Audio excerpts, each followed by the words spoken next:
In the dense, mist-shrouded forests of Bukhansan, a platoon of South Korean soldiers trudged through the underbrush, their senses on high alert. Captain Jang Min-ho led his men with a keen eye, every crunch of leaves underfoot and distant animal call only heightening the sense of unease that permeated the air. The mission was supposed to be routine, a reconnaissance to investigate strange reports of disappearances and eerie sightings around the mountain. As night fell, the forest seemed to close in around them, the trees casting long, sinister shadows under the pale moonlight. They set up camp in a small clearing, the men huddling close to the fire. Private Kim Jae-sung, known for his knack for storytelling, began to spin a tale to ease the tension. "Have you ever heard about the cursed village near here?" Jae-sung started, his voice low and mysterious. The soldiers leaned in, their faces illuminated by the flickering flames. Years ago, during the Korean War, a small village at the base of this mountain was caught in the crossfire. Many villagers were killed, their bodies never found. Legend has it, their restless spirits haunt these woods, seeking revenge on anyone who disturbs their peace. Sergeant Park, a skeptic, scoffed. Ghost stories to scare children, nothing more. Maybe, but they say at night, you can hear the whispers of the lost souls, calling out to join them.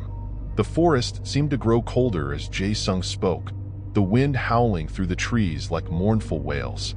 The soldiers, despite themselves, glanced around nervously, the oppressive darkness beyond the firelight suddenly more menacing. Captain Jang decided it was time to get some rest. Enough ghost stories. We need to be alert tomorrow. They settled into their tents, but sleep came uneasily. Around midnight, Jang was jolted awake by a sound, a faint, ethereal whispering. He sat up, straining to hear, but the forest was silent. Just a dream, he told himself, lying back down. But as he closed his eyes, the whispering returned, growing louder, more insistent. It was not just a single voice, but a chorus of anguished souls. Jang rose and stepped outside, the cold night air biting at his skin. He saw that several of his men were already awake, their faces pale with fear. "Did you hear that?" Private Lee whispered, his eyes wide. Jang nodded, motioning for silence.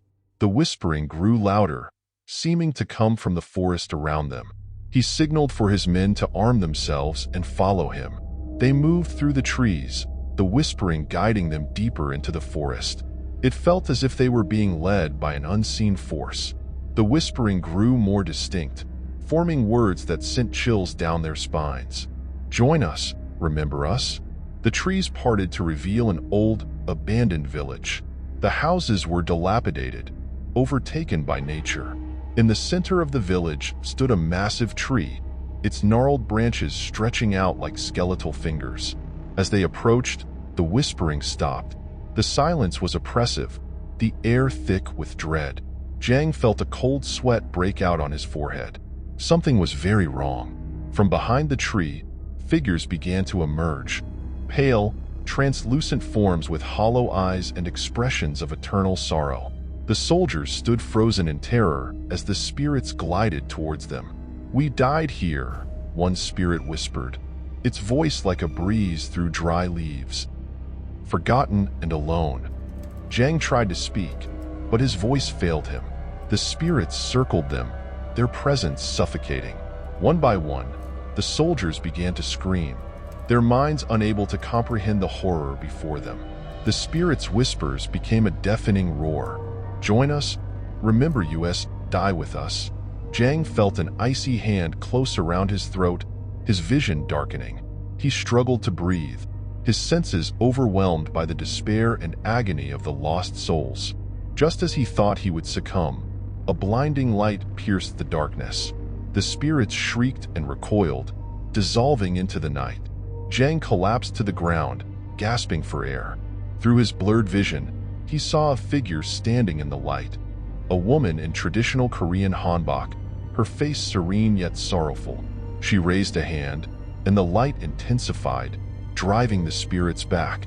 "Leave this place," she said, her voice soft yet commanding. "You do not belong here." With that, the light vanished, and the forest was silent once more. The soldiers, shaken and terrified, stumbled back to their camp.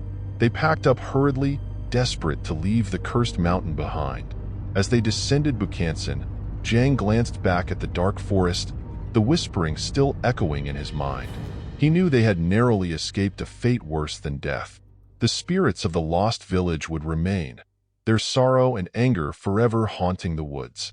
And he knew that the tale Jae-sung had told was no mere story. It was a warning, one they had barely survived.